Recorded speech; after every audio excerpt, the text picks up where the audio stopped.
ঈশ্বরের যে পরিকল্পনা মানুষের উপরে, প্রত্যেকে আমরা শুনবো। ঈশ্বরের যে পরিকল্পনা আছে, প্রত্যেকের জীবনে ঈশ্বরের পরিকল্পনা আছে। সে বেকার হোক, সে চাকরিজীবী হোক, সে ক্ষেত মজুরি হোক, সে ভিক্ষা চেয়ে জীবনযাপন করার হোক, যে কোনো ব্যক্তি হোক না কেন, প্রত্যেক ব্যক্তির জীবনে ঈশ্বরের পরিকল্পনা আছে। হালেলুয়া। প্রত্যেকের জীবনে ঈশ্বরের পরিকল্পনা আছে। আর ঈশ্বরের পরিকল্পনা কি?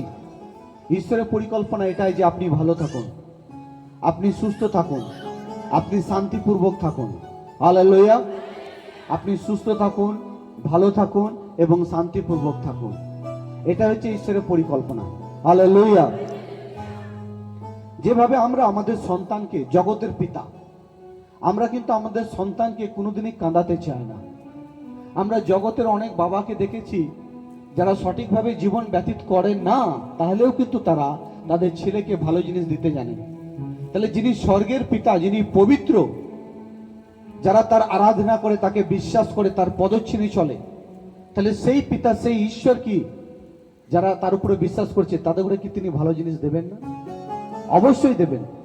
যদি আমরা আমাদের জীবনকে দেখি আমার প্রিয়, যখন আমরা ঈশ্বরকে জানিনি, যদি আমরা জীবনকে, সেই পুরনো জীবনকে দেখি যে কত কি না আমরা করেছি, হ্যাঁ, কত কি না করেছিলাম, কিন্তু তাহলেও আমরা আমাদের ছেলেকে শাসন করতাম, আমরা আমাদের ছেলেকে ভালো জিনিস দেওয়ার ইচ্ছা রাখতাম না, ভালো জিনিস দেওয়ার ইচ্ছা রাখতাম বা রাখি এখনো।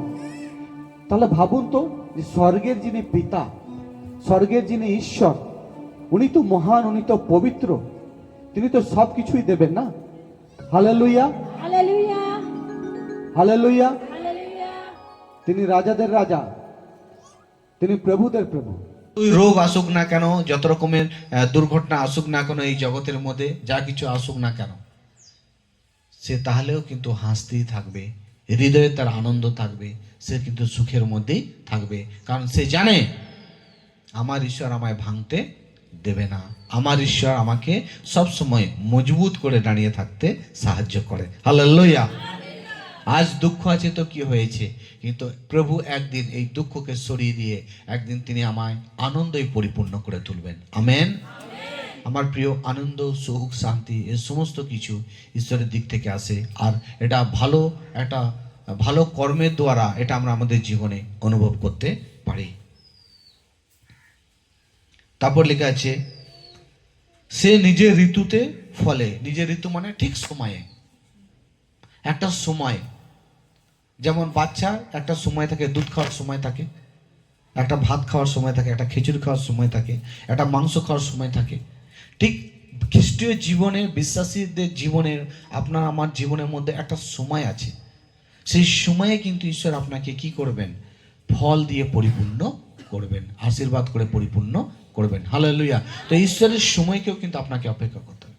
আর যারা ভালো বিশ্বাসী হবে তারা সব কিছু বুঝতে পারবে, তারা সব কিছু জানতে পারবে এবং বুঝতে পারবে। হালেলুয়া। বুঝতে পারবে এবং জানতে পারবে। তাহলে আমরা অনেক কিছু আজ বাইবেল থেকে আমরা শিখলাম কি মন্দ সম্পর্ক ভালো সম্পর্ককে কি করে? খারাপ করে দেয়। কি করে দেয়? মন্দ সম্পর্ক, অনেক রকমের মন্দ সম্পর্ক আছে। খারাপ কথা বলা, খারাপ দেখা, খারাপ যুক্তি দেওয়া, না, এই সমস্ত কিছু কি করে? ভালো বিশ্বাসী খ্রিস্টের লোকদের করে কি করে? চাপা দিয়ে দেয়। কি করে দেয়? চাপা দিয়ে দেয়। আপনি যে শিখেছিলেন ভালো গুণ, এই ঈশ্বরের বাক্য কি একটা বীজের মতো। ঈশ্বরের বাক্য হচ্ছে বীজের মতো, না? তো এই বীজ কোথায় গিয়ে পড়ছে? হৃদয়ে পড়ছে।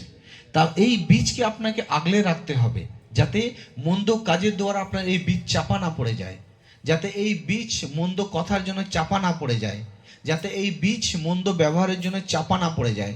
যদি বীজ আপনার মন্দ কাজের দ্বারা যদি চাপা পড়ে যায়, তাহলে সেটা হবে কি করে? হ্যালো, বুঝতে পারছি? হালেলুয়া। তো ঈশ্বরের বাক্য হচ্ছে একটা বীজের মতো আমার প্রিয়, যেটাকে আপনাকে হৃদয়ে, যে আপনার হৃদয় আপনি শুনলেন, ধরে আঁকড়ে রাখতে হবে আপনাকে। ঠিক সময়ে এই বীজকে হবে গাছ হবে, মানে ঠিক সময়ে আপনার জীবনে ঈশ্বর আশীর্বাদ নিয়ে আসবে। বুঝতে পেরেছি? Praise the Lord. ঠিক সময়ে আশীর্বাদ নিয়ে চলে আসবে। প্রভুতে চলছি, সম্পর্ক আপনি ভালো সম্পর্ক করছেন না, আপনি খারাপ সম্পর্কের সঙ্গেই আপনি দিন প্রতিদিন আপনি জড়িয়ে যাচ্ছেন, আপনার জীবনে কি উদ্ধার হবে? আপনি কি এগোতে পারবেন? আপনি কিন্তু আরো কি হবে, পিছিয়ে যাবেন আরো। এই জন্য বাইবেল বলছে এতদিনের মধ্যে তুমি সিয়ানা হয়ে যাওয়া দরকার ছিল, কিন্তু তুমি তো এখনো সে বাচ্চাই হয়ে আছো। কি বলছে বাইবেল? এতদিনে তোমার তো সিয়ানা হয়ে যাওয়া দরকার ছিল, কিন্তু তুমি এখনো বাচ্চা হয়ে আছো। মানে শরীরের দিক থেকে তো আমরা বুড়ো বুড়ো হয়ে যাচ্ছি, কিন্তু আত্মার দিক থেকে বাচ্চা। এত শিখলাম মনে নেই, তার মানে কি? বাচ্চা, ভোলা পান। এত শিখলাম, এত এলাম, এত কিছু করলাম, সেই সব জিনিসগুলো নেই, তার মানে কি? বাচ্চার স্বভাবে। হালেলুয়া। তো ওই দিক থেকে আমরা কি হচ্ছে, বাচ্চার স্বভাবে আমরা জীবনযাপন করছি। তো আজকে আমরা কি শিখলাম? ভালো সম্পর্ক আর খারাপ সম্পর্ক। কোন সম্পর্ক আমরা প্রভুতে নেব? ভালো সম্পর্ক। যদি খারাপ সম্পর্ক আমরা আমাদের জীবনে ধরে রাখি, তাহলে কি হবে? বিশ্বাস নষ্ট হবে, ধার্মিকতা নষ্ট হবে, আপনার আশা ব্যর্থ হবে, আপনার দান দর্শন ব্যর্থ হবে, আপনার সময় ব্যর্থ হবে, আর একদিন আপনি স্বর্গ থেকে বঞ্চিত হয়ে নরকের আগুনের মধ্যে নিজেকে আপনি পড়তে আপনি দেখতে পাবেন। ঈশ্বরের বাক্য দ্বারা আপনাকে আপনার পরিবারকে আশীর্বাদ করুক। আমেন।